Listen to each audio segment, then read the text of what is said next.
நான் வந்து கிரிக்கெட்டை போல்டா பேசுறதுக்கு ஒரு மிகப்பெரிய காரணம் அவர் தான். தப்பு பண்ணாரும் அழகா அதை வந்து காப்பாத்தி கொடுப்பாரு. நீ என்ன வேணாலும் தப்பு பண்ணு, நோ ப்ராப்ளம், நான் மேனேஜ் பண்ணிக்கிறேன், ஆனா நீ கத்துக்கோ அப்படின்னு சொல்லிட்டு நிறைய விஷயங்கள் சொல்லி கொடுப்பாரு. நான் வந்து எனக்கு அவருடைய பையனும் நல்லா தெரியும்.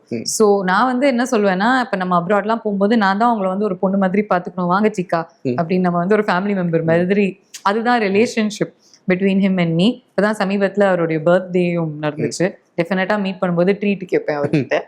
அண்ட் ஒரு ரொம்ப ஜாலியான ஒரு குழந்தை அவரு.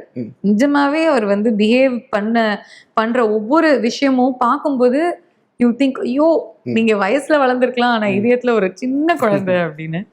பியோர் ஹார்ட், எல்லாருக்கும் ஹெல்ப் பண்ணணும் அப்படிங்கிற ஒரு ஆசை.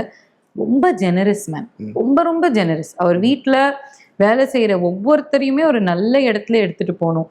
நீ எனக்கு வேலை பண்றியா, உன் பையன் உன் பொண்ணு இந்த மாதிரி வேலை பண்ணக்கூடாது, நல்லா படிச்சு ஒரு இன்ஜினியர் டாக்டர் ஆகணும் அப்படிங்கறது அவருடைய நோக்கம்.